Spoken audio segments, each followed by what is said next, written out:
Hello everybody and welcome back to the building of this Ben Buckle Falcon.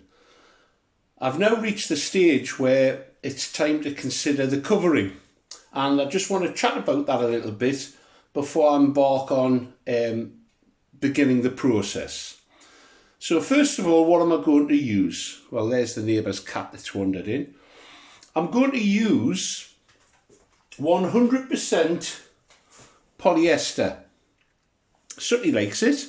I've used this before. I used it on the building of the Junkmeister, and I've discovered that you can use it in the same way that you would use one of the Einon coverings, fabric-based coverings such as Solatex or Oratex.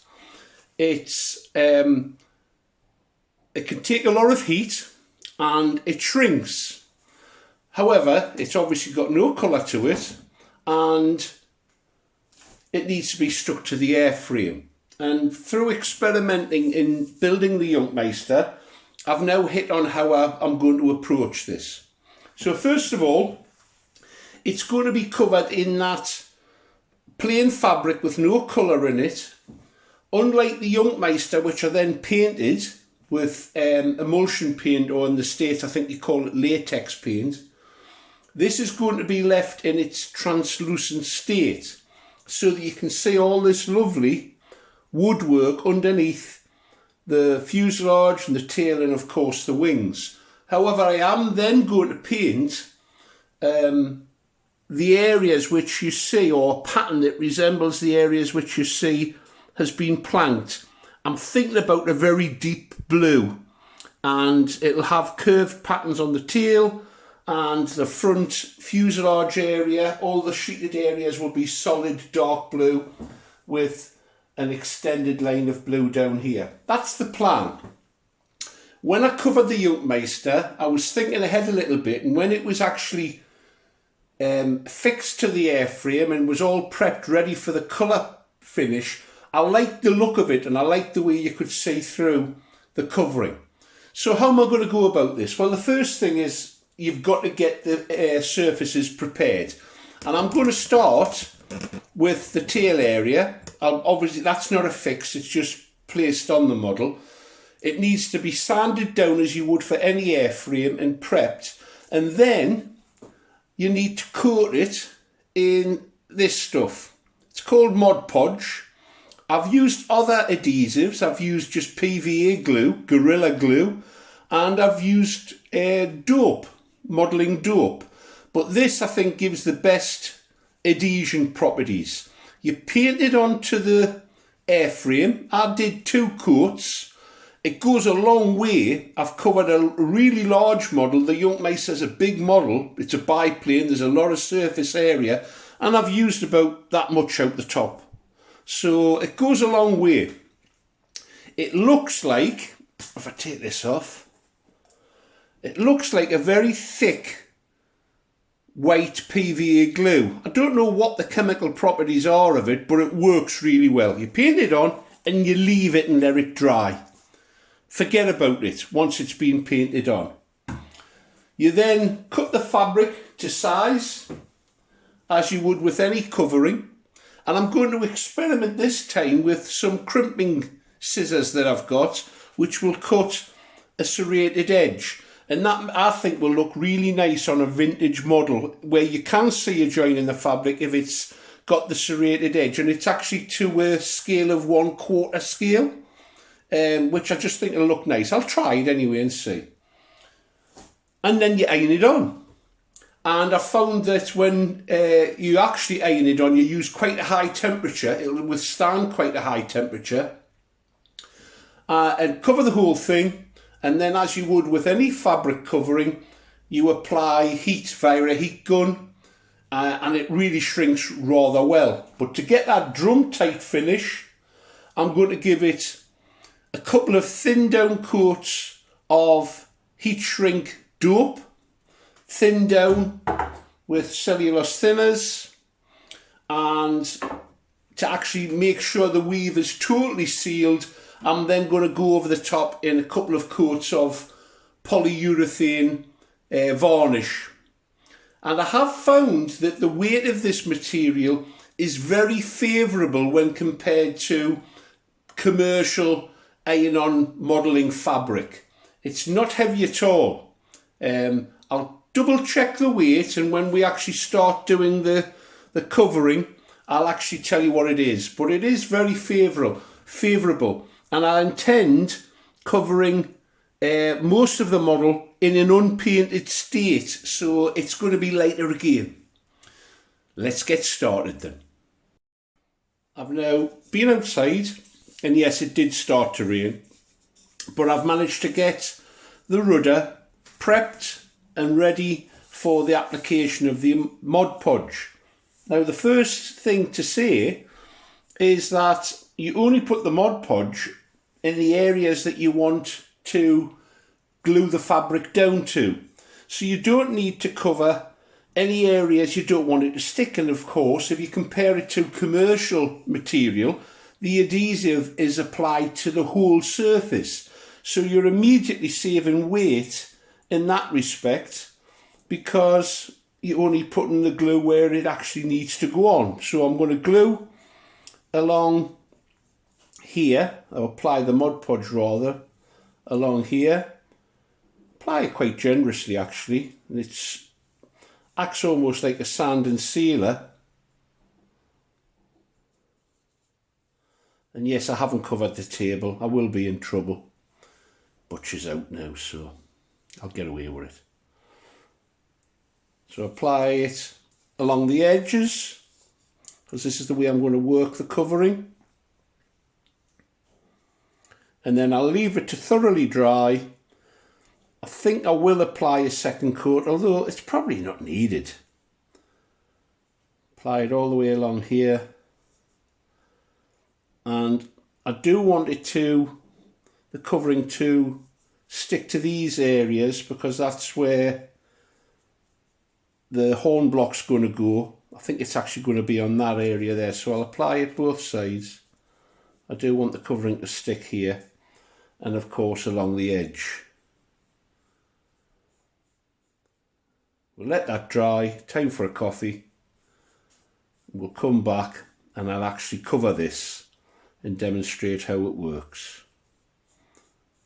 Once this is covered, the tail surface, I'll have a better idea of the weight distribution on the model and how it's going to affect the CG. I suspect it will make it tail heavy, although I have got a much bigger lump of an engine at the front. I'm anticipating that it will be tail heavy, and for that reason I'll probably be using cable connectors rather than putting the servo at the rear of the smaller servos at the rear of the model, but we'll see. There we go, Mod Podge applied. I'll put that somewhere to dry, clean the brush out, and then we'll come back after I've given it a second coat and we'll actually start the covering process itself.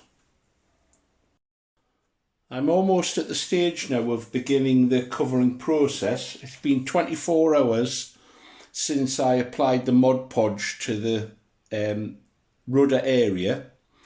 Before I actually start, a word about the tools that I'm going to use.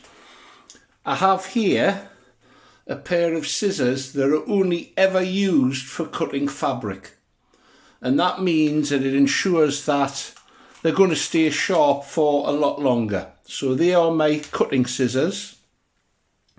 I have a set of crimping scissors here which have toothed cutting blades, and they work out at about a scale of 1/4 if it was a scale model. I may use them on this covering process, I may not, but they're just something that are handy to have available. I have a surgical scalpel with a brand new blade in. The blade will go blunt very quickly, so it's important to make sure you put a sharp blade in. And occasionally I use this rotary cutter It's used in fabric making. It's handy, it's got a nice cutting edge, and for if you want to cut out a curved edge or even a straight edge with a ruler, this is a handy tool to have. So, first things first, I've put the iron on. I've turned it up to above what I would normally use if I was putting a film covering on, a plastic film covering on. This will stand a lot of heat. I've got the material orientated so that the warp and the weft are at right angles to the actual long edge and the shorter edge of the part that's to be covered.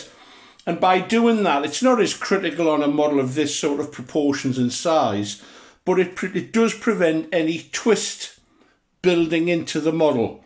When the cloth shrinks, it'll shrink more, I think it's in this direction actually, than along the long threads, but it won't twist unevenly. By shrinking, you may impart a twist into the structure if you're not careful. So I take care of that. I've fitted some robot hinges, but they're going to come out now. They're not glued in, they're just ready to actually glue in once the covering's done and any painting that needs to be done is completed. They'll be put in with some epoxy, and I'll actually go through that process later on. And I've got a little reinforcing piece of balsa added to support those hinges. Let's get cutting some out then. So, well, we'll try this actually. We'll see how it works with this cutter. I'm allowing quite a generous overlap.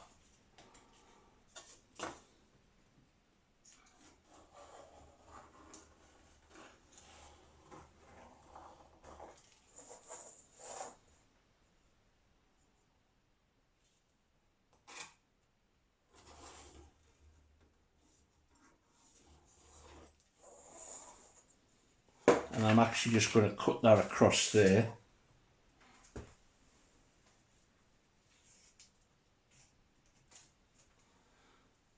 The only trouble with using that cutter, it's only as good as the surface that you're on. If the surface is at all got any blemishes or is uneven, what tends to happen is you get a little rise. There you go. So that's ready. The Mod Podge is well dried on this now. So I'll lay it over, and the technique that I employ, tack, tack, tack in the centre, and then between each of the last 2 points that have been tacked, I'll work my way around. I've left a generous overlap. That helps because you can pull and work this material quite well. The iron's been on for a few minutes, so it should be up to temper. What temperature we'll sharp find out. Let's see.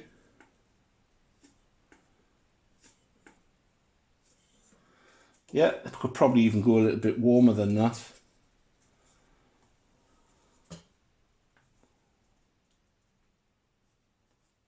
So that's those points fixed. I'll now come to this point here in the middle,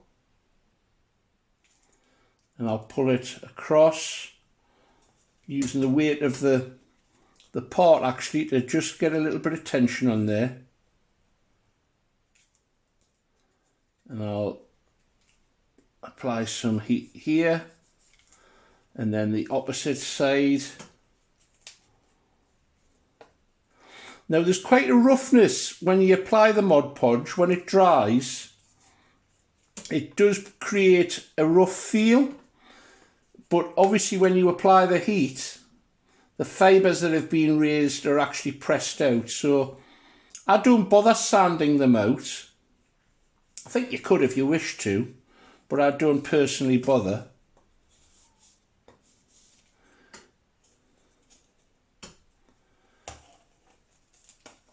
A little bit of tension on here. I'm trying not to twist the fabric. Don't know if twist's the right word, but I want it to go on evenly. I'm just hanging the rudder off my fingertips there to get enough tension on it. And I won't shrink this until the other side's been done.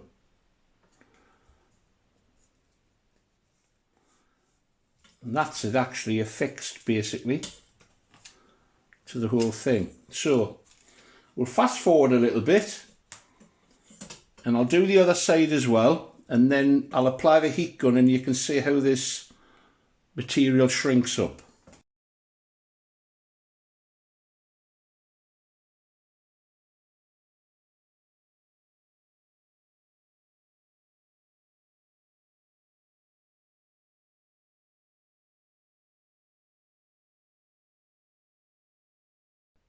That's one side covered now. So before I actually do the other side, what I'm going to do is apply Mod Podge along the edge and allow that to soak in and dry, so that the other side there's something for the fabric to adhere to. So that's side one done. I'll apply the Mod Podge and then we'll come back. I'll do the other side as a time lapse and then we'll apply the heat gun and you can see how this actually shrinks up.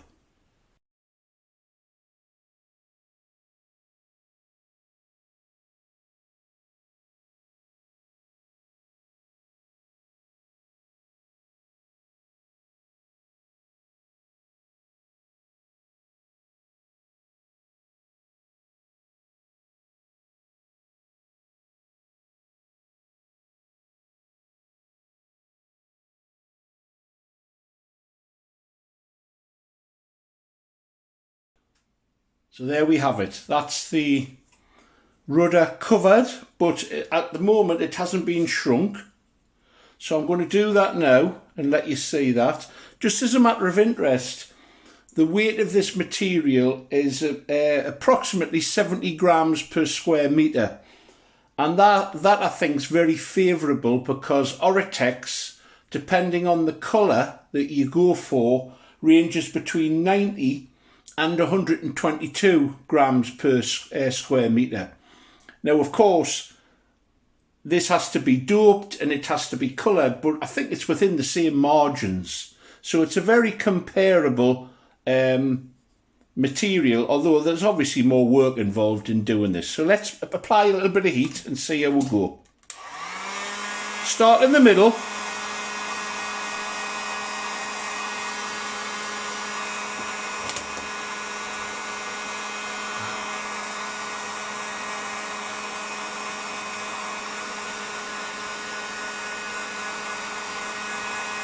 I'm going to flick it over and do a bit of the other side before I go in to get the stubborn creases out.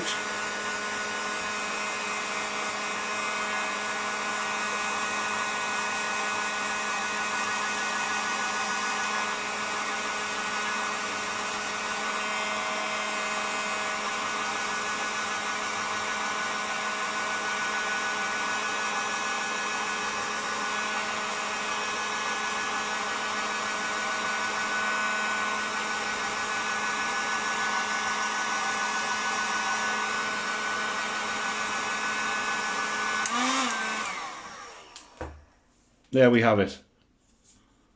One rudder covered.